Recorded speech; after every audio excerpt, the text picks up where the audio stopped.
Jamie Davidson. I have done some conferences already with Jamie before, like many years before, and I can say that Jamie is one of the biggest, maybe, and I've seen the longest Amazon sellers on the market, and he's having a long-term success, not only just with his brand, but he also have a huge mentorship, and he helped, I know, a huge number of people to sell their brands and do even roll-ups, like huge exit strategies to actually, cash out and build wealth, not just, doing some small cash flow monthly with a huge stress of being blocked or just lost your positions, anything like this. So he's a very wise person, and I'm just happy to have him here to share his knowledge and mindset.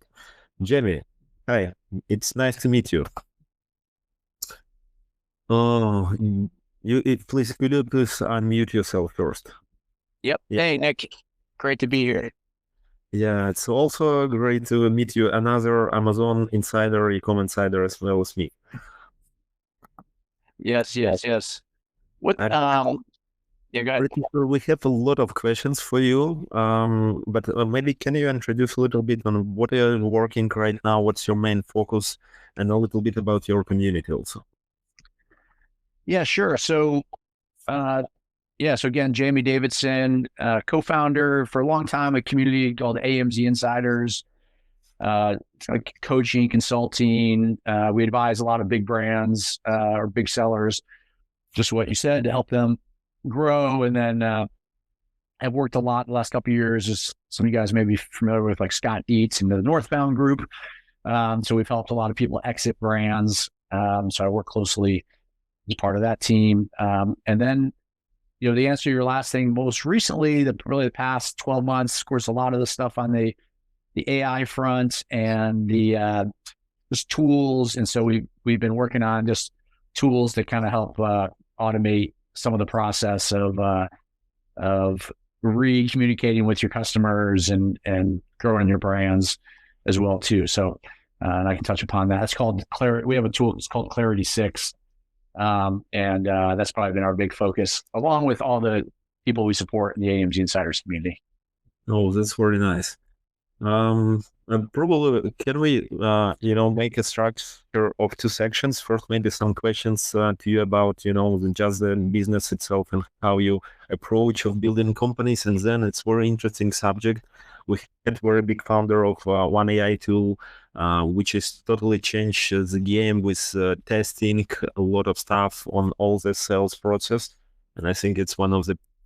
If you use AI right now, you're like a pioneer on the market, and maybe in a year everyone will be using it. But right now you can really, have a huge advantage of it. So yeah, we can definitely do that. And I guess I didn't mention, of course, longtime seller on Amazon. We sold a couple thousand products. We got a warehouse down the road here, but we broke the 9-figure mark in 2018 was the first year we hit that mark. So, kind of builds it from the ground up with a couple other partners to the team now has about 40 people here in the Atlanta, Georgia area. We've got 200 members over in Shenzhen, China, coordinating our brands still as well. Oh, Atlanta is perfect. I had my first office in Atlanta before Black Lives Matter. Then I had to move out because it was a hard city for me. But it's really nice. And can you maybe it's just, let's structure it a bit. Like first, hitting 9-figure mark. You say it so easily, but for real, most people don't even imagine these numbers. Can you somehow structure a bit the thousands of products? I understand it's a big infrastructure. It's not possible to do it with one product, with 10 products. So it's the processes, R&D departments, how you really build the system, build the team, and 40 people and 9 figures. I think this is insanely very good result, So I met people who had around 12 people doing 100 mil, but it's something, very, very rare and epic rare. I mean, so can you maybe structure a bit? How does it look? How this number is collected through all this product together? Yeah, sure. Maybe that would be good. I'll give you some of the background, maybe the first part of this to the extent that's helpful, and then happy to later on share some of the stuff we're working on kind of right now. But yeah, I mean, the background was I was a military officer, went to West Point, and had been kind of a hired gun by companies to run companies by private equity firms. So I was a chief operating officer and a CEO of a couple of companies. And one of the deals brought me to Atlanta, and my next door neighbor is a native of China, but had been here in a long time. So he was an IT guy, and we became buddies because we're next door neighbors and kind of mutually respected each other. And he started selling cell phone cases out of the, I say out of the garage. He had them stored in the garage initially. So it's funny, way back when, then initially when he was first selling, because I'd hear him off the back porch late at night yelling in Mandarin to get things shipped over and stuff. And I used to think at the very beginning, oh, I can't do this because, I don't speak Mandarin or I don't have that connection. I thought that was like the reason why he was doing it as a side hustle, because he was an IT consultant for like Microsoft and traveling around to big companies for that. But yeah, the more we got into it and looked at it and started running the numbers, like these cell phone cases, they were super light, and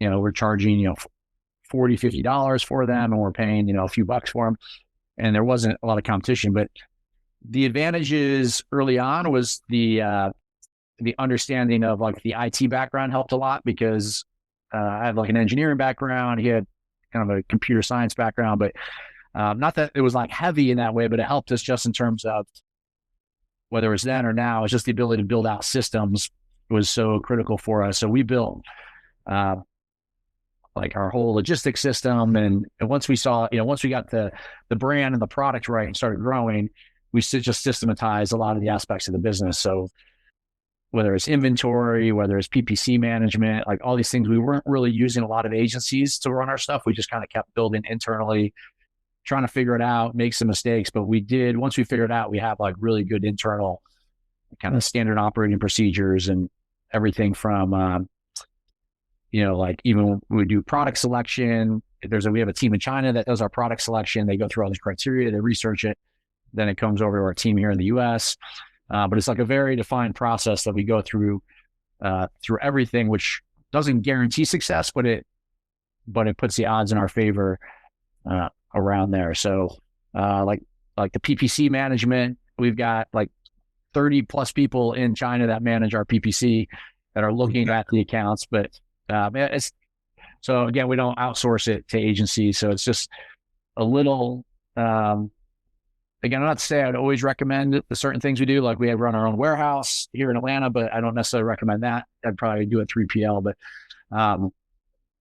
the high level points there are just like, for us, there were inflection points because one, yes, the timing of the market was good back then. This is 2012 through 15, 18, but we did plateau at certain points, like at around 50 million. We were kind of stuck at 50 for a couple of years. And the way we finally broke through that next level was when we built a team overseas, and because we just couldn't get enough talent here in Atlanta and have them stay and for what they cost to be able to really build and grow the business. So we had to become kind of an international structured team. But again, the key to all that is just the processes and systems that, again, I don't care if you're a one person operation or, 2 or 3 people or, 200, you want to make sure that you're only as good as your systems is kind of what's been, one of the keys to our success.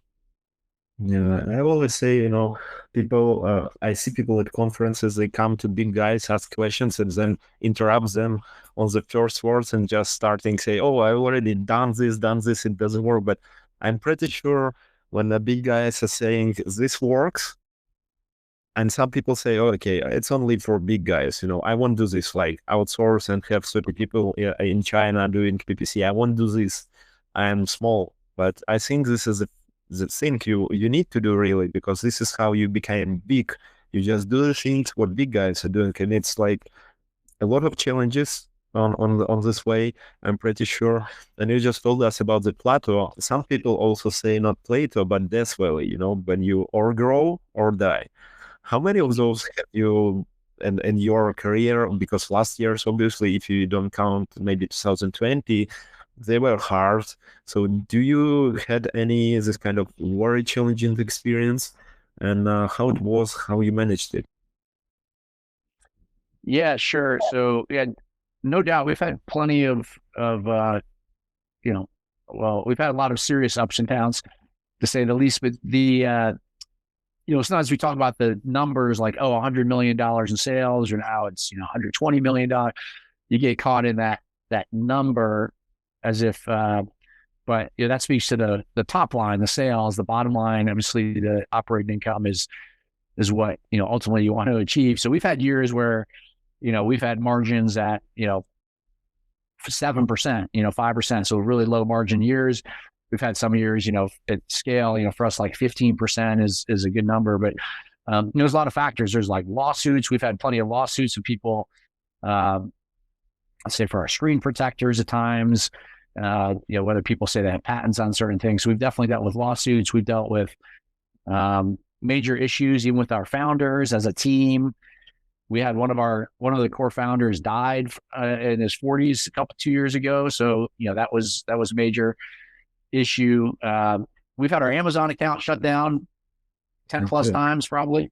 And, over initially it was kind of, back in I'd say before 2015, it was like there was so much black hat that it wasn't even black hat, it was just how you did things back then, because Amazon's rules weren't up to speed with, basically how you could figure out how to, have multiple computers buying your product and all these type of things. But over time, I mean, Amazon's gotten better, smarter, and it's more brand focused. But, so for us to adapt to all those changes, it was rocky at the time. So yeah, I mean, in our case, we just, if something goes wrong, we just, you want to make sure you don't take bigger risk and make, lose more money. We had we've had plenty of products that have failed, but the problem, we don't look for as 100% success that we're going to succeed. We just want to put, again, as I said earlier, we want to put the odds in our favor. And then if we do enough with the odds in our favor, then, it's like if you're playing blackjack and you're going to win 70% of the time, then, just you play enough, you're going to do well and grow. So that's been our approach. But I mean, you can kind of name it. We've made mistakes with, social media spend. Like, we're always testing things, but we just try not to do it so it's not fatal, right? Mm-hmm. So we try not to do things that are going to wipe us out. And so they're, bets that we can afford to make. Otherwise, it's okay to grow a little slower. Yeah. Yeah. So it's like risk management first, and sometimes you slow down, and then you grow your challenges. Maybe within time, it's much more reliable than just, go all in and rush it maybe 6 months faster, but you can die during this 6 months. Is it very... Yeah, in our case, like, we only sold cell phone cases and accessories for like the first 5 years of our business, right? Like, we got to beyond $50 million. We did an acquisition when we were like 15 million. We acquired like a $5 million cell phone case brand and brought them in, and then grew both of those brands to like 40 million each. But, we never went into any other category other than that for a long period of time. We could have, but we just like wanted to stay focused in that one area. And then, years later, now we sell a different brand in the fitness category, a different brand in the pet supply category. They're not nearly as big, but we waited. We were really patient to understand, hey, let's kind of nail this first opportunity and keep going after it before we, went off into other crazy things. Yes, it's very interesting. You mentioned already that you acquired several companies, and that's I'm not sure our audience know how it works, but it's something called roll-ups usually, when you just grow your revenue by acquiring other companies, and you can just then build holding company. So this is already some kind of exit strategy, how you really can cash out later on. Do you build all your companies like this? Is this like kind of philosophy already, or you first just build it, grow, and then only you transform it for exit? Yeah, I would say for us, it's been more the latter. We haven't had a strategy like, hey, we're going to roll up a lot. We did early on because we saw an opportunity. It was more just, hey, this is a brand. Um, it was the guy was pretty young at the time. We're like, hey, we could pull him in and we can grow this together. And we did that well. We actually had the idea of the roll up strategy. I had it up on my whiteboard in 20, maybe 18, 20 before Thrasio came along. And we were going to buy a brands because we were like, hey, we could buy them at 3X. But, that was one that we did not pull the trigger on. So we didn't go out and just like start acquiring brands. Again, I've helped a lot of people exit brands, but or prepare for exit, and grow and build. But it's interesting, I guess it's, right now the aggregators, of course, some of them have struggled a lot going through that model. So you have to be careful with it. But, I think it is, I guess I just look at it from a strategic perspective, just like, hey, if there's an opportunity to acquire someone's brand that would help us, then we'll do so. But it is not one, the aggregators have kind of placed big bets on that. And again, I think they've had some failure with it and some success. So it's kind of a mixed bag. But there are sometimes opportunities too where someone's like really struggling with a brand, maybe they want, and it's kind of low risk that maybe you can take it on if it, fits with what you're doing. That's more likely the stuff we've done than necessarily go out and just buy a bunch of brands and stick them together. Yeah, it's something very interesting subject. I think it's deep, and some people even say only thing you should do is roll up.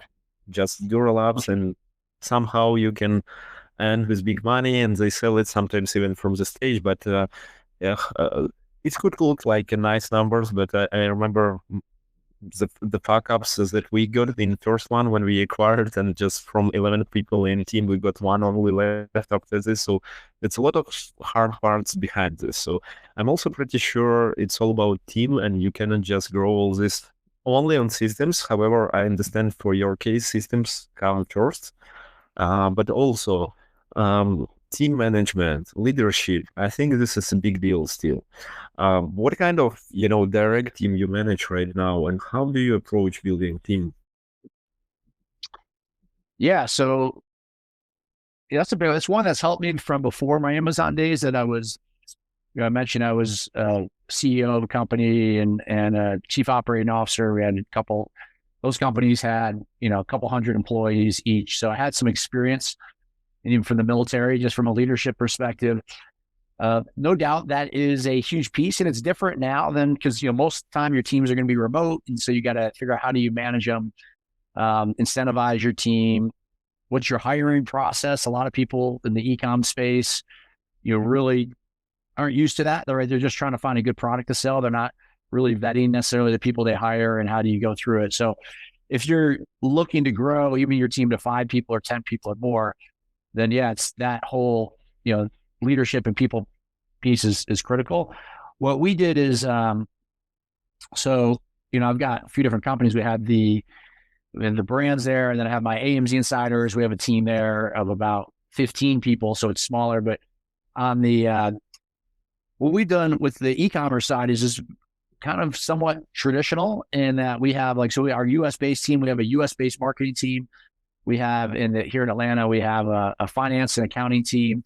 We've got an inventory warehouse team that manages the warehouse here, not just for Amazon, but the other platforms that we sell on. We've got a customer service team because, again, a lot of the platforms we deal on, we have a customer service team. And then overseas, again, I mentioned in Shenzhen, China, we have 200 people.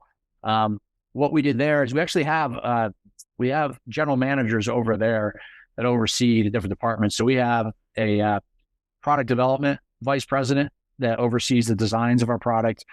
We have another guy that oversees the he's the overall general manager, oversees including the logistics team, the global logistics, etc. So the key is you've got to get some good people in place if you're going to grow that big. If you want to grow that big, nowadays a lot of the people don't want to do that or are not as skilled at that as entrepreneurs. And so that's where it's like, hey, just build it and then sell it. build it up to that level, sell another one. But if you do want to get past, let's say like that $5 million mark and up, probably like you definitely, in terms of systems and people, like they're almost kind of boring topics, but you have to really get good at those things to, again, if you want to scale and grow beyond those levels. Yeah, that's for sure very challenging. Sometimes you're just not made up, like this. It's not yours type of work sometimes for some people to manage. And it still doesn't mean you are, done and you can have only this amount of revenue or something. Um, have you got these cases when you not like played off business, but you felt yourself need to change somehow in order to grow?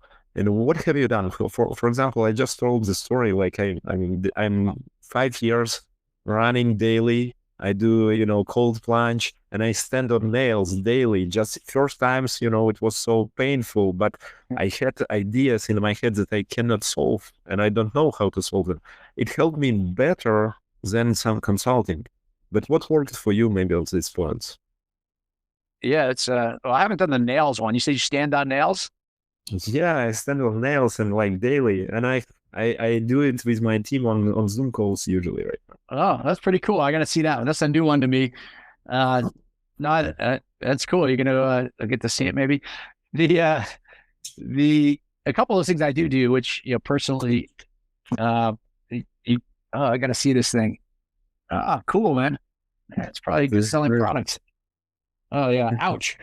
Looks painful. I do the cold plunge. I do that a lot. So I probably do that. I don't do it every day. I do that like probably 2 to 3 times a week. I will do that. I do a lot of sauna as well too, and then of course just fitness. The more you can do that as well too. But as far as again, the cold plunge is something. Yeah, it's kind of like loving yourself, right? Putting yourself. It's kind of like, I guess, standing on nails, like doing something that maybe feels uncomfortable, right? But that will benefit you. The other one is I try to participate in masterminds. I love being around things like away from Amazon too, like things that just like where people really don't necessarily understand Amazon, but they know some cool stuff. So like we're going to a podcasting event next week, or I've been part of. I was a big mastermind, like some of the top digital marketers, or how to raise capital and money. Like I love things getting around people that have basically skill sets that you don't have and learning from them. Again, Amazon conferences are great. Like this is good to pick up from people, but then, I find there's a lot of commonality, like or things you can apply back to your Amazon business from these things outside of the Amazon industry. So that's probably, some of those things I'm part of. I pay to be, I pay probably 50 grand a year to be part of other groups and mentors because, again, things that we don't know. So I am a big believer in lifelong learning. And then, as far as for each person, what they're into, again, I try to do fitness, some of the cold plunge stuff I'm into, but I think that differs, a little bit for everyone. But mine's not overly complicated, but those are some of the things I focus on. Yeah, that's very nice. It's not something I haven't heard before. Myself also tried programs up to 100K per year. Of course, with like monthly payments, it's much easier than it usually feels. And I totally agree. If you just don't know how to do something, but you just keep around the people who has the skills already, they could be even from like different worlds from you. But with months, you will get the skills, you will understand the game, and then it's like even as the numbers of the bigger people, they will be just okay with you more and more with each month. So it's very good strategy. So thank you, Jamie. Just and for me, it's a huge amount of insights, and I think all the people here, we have some small founders, maybe around 1 million, and people with already 10 plus million in revenue. I think for them it will be very insightful. I know some guys, like for several years, they cannot, outgrow the 10 million mark. I'm not sure if it's this mindset or something else, but something happens like this. Yeah, like I said, we have different platforms, but go ahead. Sorry, go ahead. Yeah, yeah. I just wanted to shift a little bit to AI already, but if you have something to add. No, we can definitely do some AI stuff. Yeah. Yeah, you told you have some your own platform and you use lots of AIs right now. And I know you're talking about AI at your podcast all the time. So do you think is this something that can grow you more than how LinkedIn onto like next level? This is why you are focused at this point right now? Yeah. And the way I like to think of it is, AI is like, there's two ways. Like one is it can be like a buzzword, right? It's kind of like when everyone was talking crypto and NFTs, a few years back, and or even when the internet first went crazy back in the late 1990s, right? It was like the .com companies, everyone was getting hyped and a lot of them crashed. But you got to look at the underlying, like what's the real value to you and your business for these things. Like forget the hype. So it's not that, AI is this magic bullet. I don't think anything's changing, that there are no magic bullets, but there are real things you can implement and tools and processes. So I do view them as basically kind of software tools, but they're more powerful. And I don't know, a lot of people are just, the biggest issues, a lot of people, you talk about plateaus and things is, we can all be lazy at times. We can all just not implement things. The hardest thing is to execute. And so, you know, tons of people, the whole world has access to ChatGPT, but what percentage of people actually use ChatGPT or use it in a meaningful way?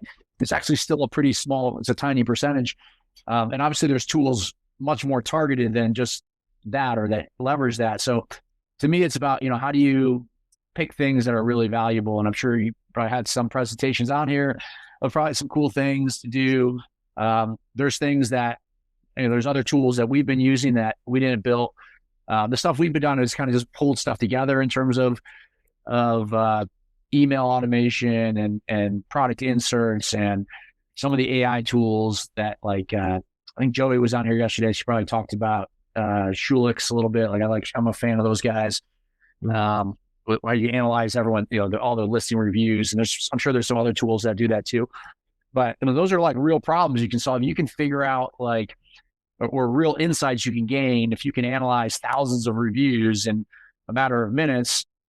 That's like you can use that to your advantage, right? And solve real problems. So I try to use AI tools to bring it back to like the fundamentals of business. Of how do you solve a real problem? How do you, how do you differentiate your products? How can we do this, at a lower cost? Can we do this faster? And there's certainly a lot of tools that can do that, but that's how we think about it. Not the hype of AI, but more just like, and I don't care about AI, cutting people's jobs or going to blow up the world and generative AI. Like I don't give a crap about it. I just care about my business and how I'm going to implement certain tools to just do it better, faster, cheaper, and provide, a better customer experience. Yeah, people like Microsoft just laid off like thousands of workers because of this, but I think it's much harder for small business owners just to replace. I still have one partner, they do like AI workers, and sometimes, for example, for customer assistance, they can replace it because just they are 24 hours online. You just create one worker. It costs like 6 grand a year, and he's on multiple lines, and at the same moment you don't need to have stacked people calling, waiting on the line or something like this. And for these cases, I think it's good. Of course, you need some supervisors on the other hand if AI cannot help, but you can train it right now. For some positions, I think AI can really replace people, and it could be at least very cost effective. Absolutely. Yeah. Yeah. And so, yeah. And one of my points is that like all those things I think are real, like people losing jobs. It's just like what I've seen as business owners is don't allow that to be an excuse for you not to focus on executing in your business and figuring out how you can use it. Because like there are other things, those are all distractions. It's kind of like politics and what's going on in the world and this, that, and the other. Is like I could sit around all day and think about it. But if you want to move your business, figure out, how can you solve specific problems with your business? If it's, an AI customer service agent that can go back and respond back and forth, then absolutely, right? So you can implement that. If it's like we run a podcast, we automate a lot of our stuff with our podcasts, our show notes, right? Leveraging tools.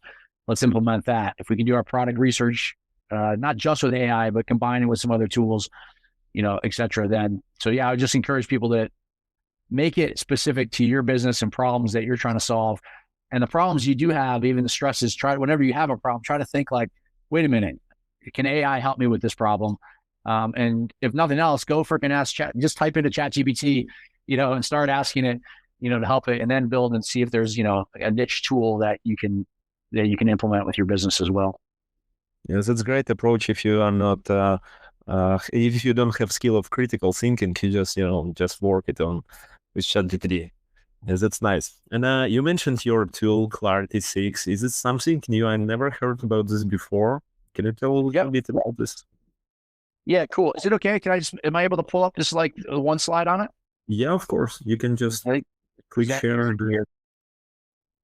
Yeah, let me see if I can just share the screen here. I think